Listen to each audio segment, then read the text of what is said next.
الحمد للہ رب العالمین.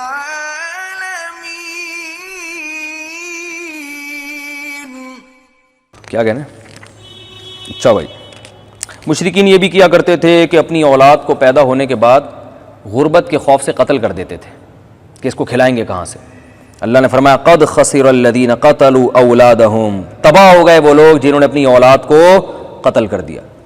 اور قرآن نے دوسرے مقام پہ کہا لا تقتلوا اولادکم خشیۃ املاق، غربت کے خوف سے اپنی اولاد کو قتل مت کرو. نحن نرزقکم وایاہم، تمہیں بھی ہم رزق دیں گے اور ان کو بھی. تو ہر چیز میں یہودیوں کی طرح کیلکولیشن کرنا جائز نہیں ہے. اور علماء نے اس آیت کی تفسیر میں لکھا ہے کہ جو خواتین پریگننسی میں حمل کو گرا دیتی ہیں اس خوف سے کہ خرچے کہاں سے پورے ہوں گے. رزق میں صرف کھانا پینا داخل نہیں ہے. بھائی میرے 2 بچے ہو گئے، ابھی اسکول کی فیسیں اتنی جا رہی ہیں، اتنے ڈاکٹروں کا خرچہ ہے، تیسرا ہو گیا تو کہاں سے کھلائیں گے، بھائی صرف روٹی کی ضرورت تھوڑی ہے. تو اس خوف سے بھی حمل گرانا اس آیت کی روشنی میں کیا ہے؟ حرام ہے. کیونکہ اللہ کہہ رہا ہے ہم رزق دیں گے، تو اس میں سب کچھ داخل ہے. آپ کہہ سکتے ہیں فلاں کے یہاں تو اسکول کی فیس کے پیسے نہیں ہیں، فلاں کے یہاں تو اسکول کی فیسیں نہیں اٹھا پا رہا وہ، تو اللہ تو کہہ رہے ہیں میں سب کو رزق دوں گا. تو بات یہ ہے کہ آپ نے ہر ایک کے حق میں اسکول جانا یہ ضروری نہیں ہے. آپ نے یہ اپنی طرف سے فرض کر لیا ہے کہ ہر بچے کے لیے اسکول میں پڑھنا بہت ضروری ہے، انتظام کرنا چاہیے گورنمنٹ کو. لیکن اگر کسی بچے کے پاس اسکول کے پیسے نہیں ہیں تو اس کا مطلب ہے کہ اللہ کی نظر میں اس کے لیے یہ ضروری ہے ہی نہیں. جب اسکول نہیں تھے تو کیا لوگ انسان نہیں پیدا ہوتے تھے کیا؟ ہم نے بڑے بڑے علماء کو دیکھا ہے جو اسکول میں ایک دن نہیں پڑھے ہیں اور آج پوری دنیا کو انہوں نے گھمایا ہوا ہے. ٹھیک ہے نا، پوری دنیا ان کی تعلیم سے متاثر ہو رہی ہے. اور بہت سے ایسے دیکھیں جو اسکول گئے لیکن اسکول کا پڑھا ہوا ان کے کسی کام نہیں آیا، وہ کسی اور فیلڈ کو انہوں نے اختیار کیا. ہمارے اپنے رشتے دار ہیں، اسکول گئے، ایجوکیشن حاصل کی، لیکن لگے کس میں؟ کاروبار میں. وہ اسکول کا پڑھا ہوا ان کے لیے ان کے کام نہیں آیا. آپ کہہ سکتے ہیں وہ بزنس میں جو گئے تو انہوں نے کچھ اسکول میں کچھ کیلکولیشن سیکھی تو ہوگی، ایسا نہیں ہے. ہم نے ایسے لوگ بھی دیکھے ایک دن بھی اسکول نہیں گئے، کیلکولیشن ان کو ساری آتی ہے، بزنس کر کر کے وہ انگلش بھی سیکھ گئے انگریزوں میں اٹھ بیٹھ کے، اور ان کو کیلکولیشن بھی آ گئی ہے. تو آپ کو میں اسکول جانے سے منع نہیں کر رہا، اسکول کی اہمیت کا انکار نہیں کر رہا. آپ کی جیب میں پیسے ہیں، جتنے ہیں اس حساب سے آپ بچے کو ایجوکیشن دیں. نہیں ہے تو آپ سمجھ لیں میرے لیے اسکول پڑھانا اپنے بچے کو ضروری ہے ہی نہیں، کیونکہ ضروری خرچوں نے اللہ کا جب وعدہ کیا جب نہیں دے رہے یہ ضروری نہیں ہے. تو کچھ چیزیں ہم نے بلا وجہ دماغ میں مسلط کر کے ڈپریشن میں گئے ہوئے ہیں. پریشان ہوتے ہیں لوگ، یار اتنے وہ اسکول، اتنے ہزار اس کی کنوینس کے پیسے، اتنے ہزار اس کے پیسے، اتنے. تو چھوڑو، دماغ سے نکال دو یہ چیزیں. تو اولاد روکنا اس نیت سے کہ میں خرچے کہاں سے پورے کروں گا، یہ اسلام میں جائز نہیں ہے. جتنے بچے اللہ دے رہا ہے، وسائل دے رہا ہے اللہ تعالیٰ، اس حساب سے اپنے وسائل کو دیکھ کر آپ ان کو ایجوکیشن بھی دیں. سب سے پہلے تو کھانے پہ فوکس کریں. صحت مند آدمی جو ان پڑھ ہو اس جاہل سے اچھا ہے جو بیمار ہو. سمجھ رہے ہیں نا؟ جو آدمی بیمار ہے، جو بیمار ایجوکیٹڈ ہے، اس سے وہ جاہل اچھا ہے جس کی صحت کیا ہے؟ بولو بھائی، اچھی ہے. وہ صحت مند جہالت کے باوجود زیادہ کام کر سکتا ہے. تو پہلے فوکس کس کو کرنا چاہیے؟ صحت کو. تو بچوں کو کھلانے کو فوکس کریں، جتنی آمدن ہے پہلے کھلائیں. جب مستنڈا بن جائے کھا کھا کے پھر بولیں اب پڑھ بھی لیا کر بھائی تو بیٹھ کے، پھر پڑھائی میں لگائیں. اور پڑھ لے اچھی بات ہے، نہیں پڑھے نہ پڑھنے کی 2 وجہیں. ایک یہ کہ آپ کے پاس اسکول کے پیسے نہیں ہیں، ایک وجہ ہے کہ اس کا دل نہیں لگتا پڑھائی میں. بہت سے میں جانتا ہوں کروڑپتی لوگ ہیں، اسکول پڑھا رہے ہیں، بچہ پڑھ ہی نہیں رہا، ٹینشن میں آتے ہمارا بچہ پڑھ کے نہیں دے رہا. میں کہتا ہوں کہ بالکل ٹینشن کی بات نہیں ہے، یہ کوئی بڑا آدمی بنے گا انشاءاللہ. کیونکہ میں نے بڑے بڑے ان پڑھ لوگوں کو بہت اونچے مقامات طے کرتے ہوئے اپنے رشتہ داروں میں دیکھا ہے. میں نے اپنے رشتہ داروں میں دیکھا ایک پڑھے لکھے وہ پیچھے رہ گئے. ان پڑھ کو کیا گیا، وہ کمپیوٹر پہ جا کے بیٹھ کے نا نیٹ کا چیتا بن گیا وہ. ٹھیک ہے نا، وہ ایسے ایسے سافٹ ویئر بنا رہا ہے، کہیں سے اس نے نہیں پڑھا. اس کو باہر کی کمپنیاں آفر کر رہی ہیں یار یہ سافٹ ویئر بنا کے دے دو، اس کے اتنے پیسے لے لو. تو فن کی ویلیو ہوتی ہے، سمجھ لیں، ہر چیز ایجوکیشن نہیں ہوتی. تو پھر بھی میں بتاؤں پڑھیں لکھیں اچھے آدمی بنے، لیکن جتنے وسائل اللہ نے دیے اس کے حساب سے. نہیں ہے تو بولو ٹینشن لینے کا نہیں ہے. جو دل لگ رہا ہے پڑھنے میں تو پڑھے، دل نہیں لگ رہا پڑھنے میں تو ٹینشن نہ لے، کچھ اور کام کرے وہ.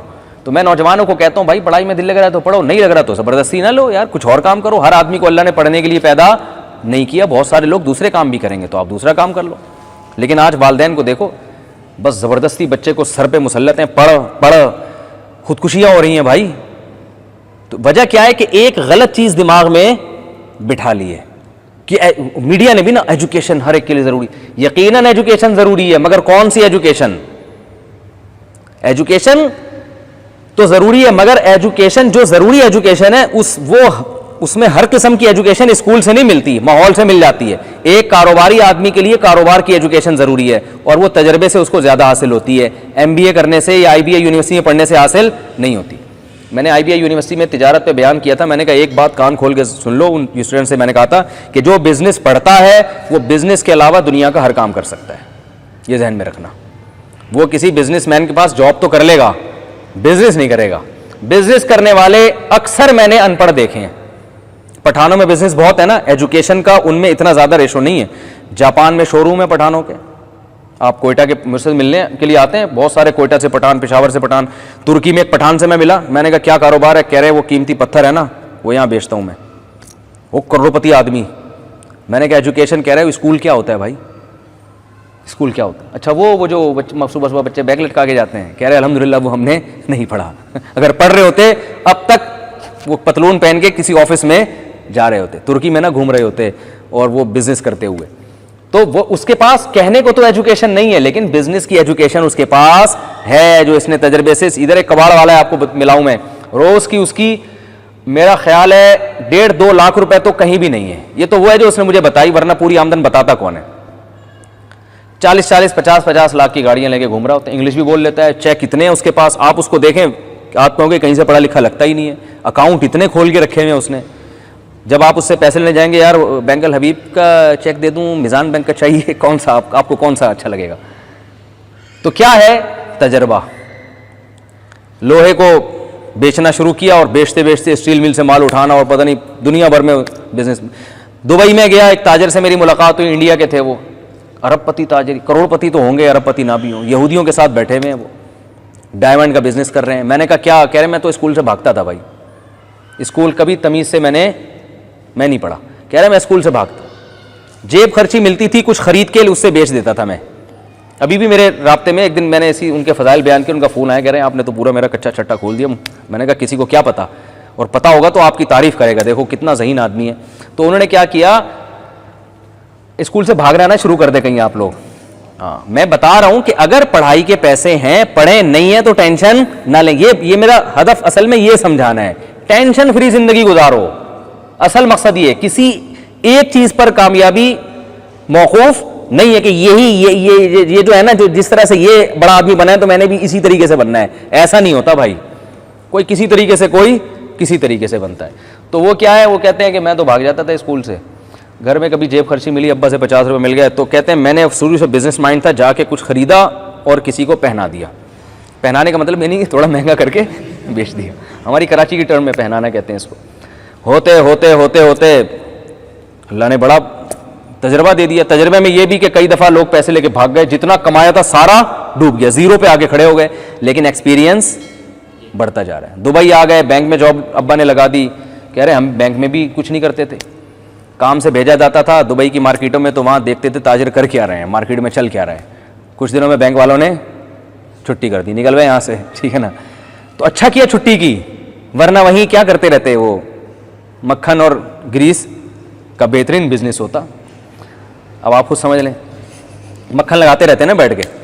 تو پھر بے یار و مددگار ہو گئے، پھر بالآخر دماغ چلاتے چلاتے چلاتے چلاتے عود کا بزنس، پھر ڈائمنڈ کا بزنس.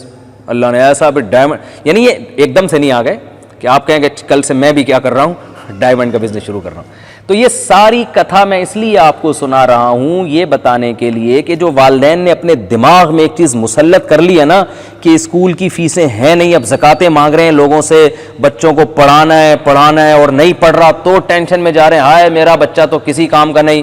بھائی ٹینشن نہ لو، اللہ نے کام کا بنانا ہوا تو ان پڑھ ہو کے بہت آگے نکل جائے گا، صدر مملکت بن جائے گا. پاکستان میں تو یہ آپشن بھی ہے کہ آپ صدر بھی بن سکتے ہیں، وزیر اعظم بھی بن سکتے ہیں.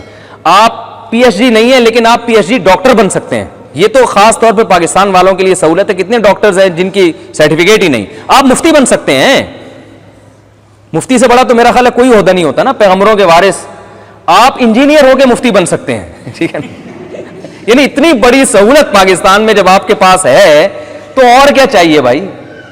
کہ آپ نے باقاعدہ علم حاصل نہیں کیا تو آپ انجینئر ہو کے بھی مفتی بن سکتے ہیں, آپ ڈاکٹر ہو کے مفسر قرآن بن سکتے ہیں. میری اس سے مراد ڈاکٹر اسرار احمد نہیں ہے, یہ وہ تو علماء سے انہوں نے سیکھا باقاعدہ, اور وہ بار بار کہتے تھے میں عالم نہیں ہوں, تو انہوں نے علماء ہی کی تفسیروں کو آگے کیا کیا ہے, ڈیلیور کیا ہے. تو ان کا یہ دعویٰ نہیں تھا, لیکن آج بہت سے لوگ دعویٰ کرتے ہیں کہ ہم کیا ہیں, محقق ہیں, صحیح ہے نا, حالانکہ وہ محقق نہیں ہوتے. تو آپ جو ہے نا پاکستان میں کوئی سرٹیفکیٹ نہیں ہے تو آپ کلینک کھول سکتے ہیں, آپ لوگوں کا علاج کر سکتے ہیں. آپ کے پاس حکمت کا ڈگری نہیں ہے, آپ حکیم بہترین, سب سے بہترین حکیم وہ ہے جس کو حکمت کے علاوہ سب کچھ آتا ہے. لہذا وہ بہت بڑی بڑی بیٹھ کے چھوڑے گا تو اس لیے اس کی دکان کیا چلے گی زیادہ. جو سمجھدار حکیم ہوتے ہیں وہ لمبی لمبی چھوڑتے نہیں ہیں, تو ان کے پاس رش ہی نہیں ہوتا. تو جو آپ یوٹیوب پہ دیکھ لیں نا, میرے پاس فون آتے ہیں, پتہ ہے میں حکیم نہیں ہوں لیکن میرا یوٹیوب پہ حکمت کا بڑا زبردست چینل چل رہا ہے, حضرت مجھے گناہ تو نہیں ملے گا. میں کہتا ہوں ابے بھائی جب تو حکیم نہیں ہے, ٹماٹر کے فضائل اور کدو کے فضائل, کچھ فضائل نیٹ سے اتارے, گوگل سے پوچھے, کچھ اپنی طرف سے ڈال کے مارکیٹ میں چلا دیے, تو چل رہا ہے آج کل. تو جب یہ سب کچھ پاکستان میں چل رہا ہے تو بھائی پھر تعلیم, ہمیں تو خاص طور پہ اتنا پریشان ہونے کی ضرورت نہیں ہے. تو ہلکے راہ کریں, بچہ پڑھ لکھ لے اچھی بات ہے, نہیں دل لگ رہا کوئی بات نہیں بیٹا, جس کام میں دل لگ رہا ہے وہ بتا دیں. ہاں یہ ہے کہ غلط کاموں میں نہ, کہ چرس پینے میں دل کر رہا ہے تو وہ آپ کو چرس پلا دیں.